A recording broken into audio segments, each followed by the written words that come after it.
Hi, this is my submission for the presentation for Conceptual Introduction to Digital Humanities for the Digital Culture Masters. And in this presentation, I'm going to be looking at the topic of open access and social media for research dissemination. And I'll be looking a little bit about how the humanities should have societal impact, public engagement, and also how we sometimes need to justify the humanities.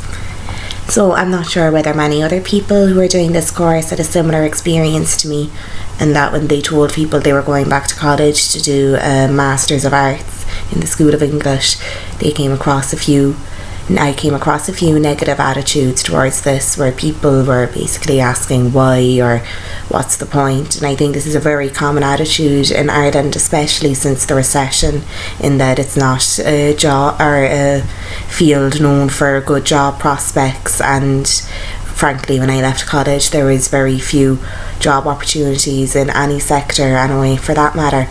So I have spent quite a bit of time rationalising my decision to do this Masters, both to myself and to other people. And when I started looking at the topic of open access for this module, I felt it did raise a lot of questions, but that it seemed to offer many solutions to challenges faced by the humanities as well. Now, in a good few of my blog posts, I've tried to make the distinction between scientific research impact and impact born from humanities-based research. I'm actually working at an ICT research centre at the moment in a marketing and communications role, and until this course I've never fully understood the importance of publications for when it comes to research dissemination. Luckily, I work in the industry division of the centre, so this doesn't mean that I'm terrible at my job or neglected a huge part or anything.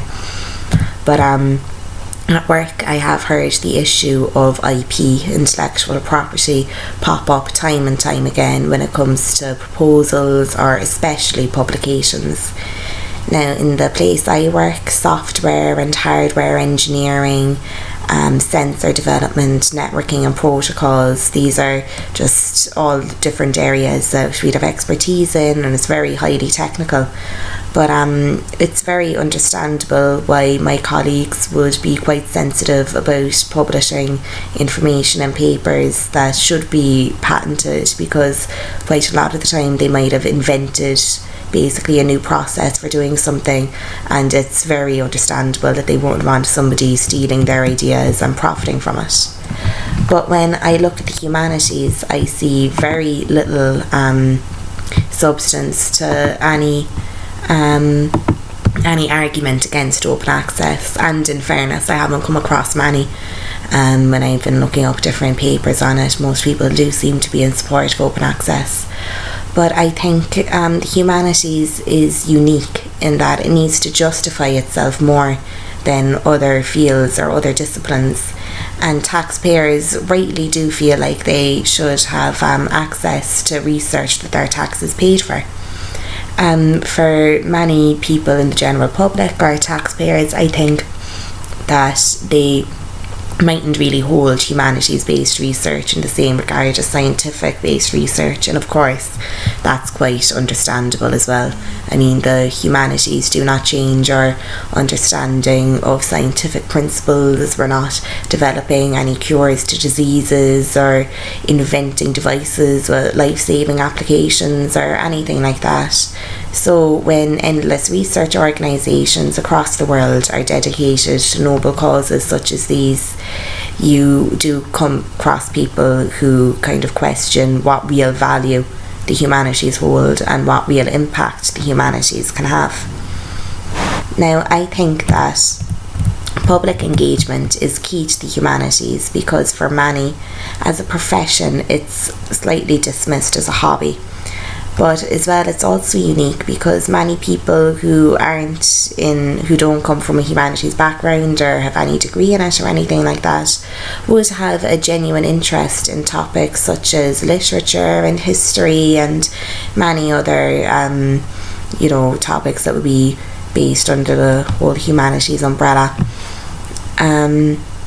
So I do think it's different to other disciplines in this way, because you're not going to come across somebody who's really passionate about software engineering unless they're a software engineer, or you're not going to really find people who absolutely love marketing unless they're a marketing professional. So that's one reason I think you should support public access, because it stimulates and maintains public interest in the humanities. Another reason which I've touched upon is that need to justify our research. Now, just today, I'm recording this on the 19th of December, I think it might have been yesterday, that a Twitter storm basically exploded between Richard Dawkins and Dr. Anna Hickey Moody from the University of London, because she recently tweeted about a cultural theory paper that she had just published. It was under the name Carbon Fibre Masculinity. And now this was a theoretical essay, and Dawkins basically lambasted Dr. Moody for it not being real research, and this prompted many of Dawkins' followers to follow in his footsteps and to tweet abuse or criticism at Dr. Moody for basically just kind of undermining her entire profession and the paper, and saying that it's not real research at all. Now, I think this might be still going on as I'm speaking. The backlash has continued and the argument has continued to unfold throughout the day, so I haven't kept up with the progress of it that much. But it does go to show how poorly regarded the humanities or cultural research can be held by many people. So after telling this story, it might seem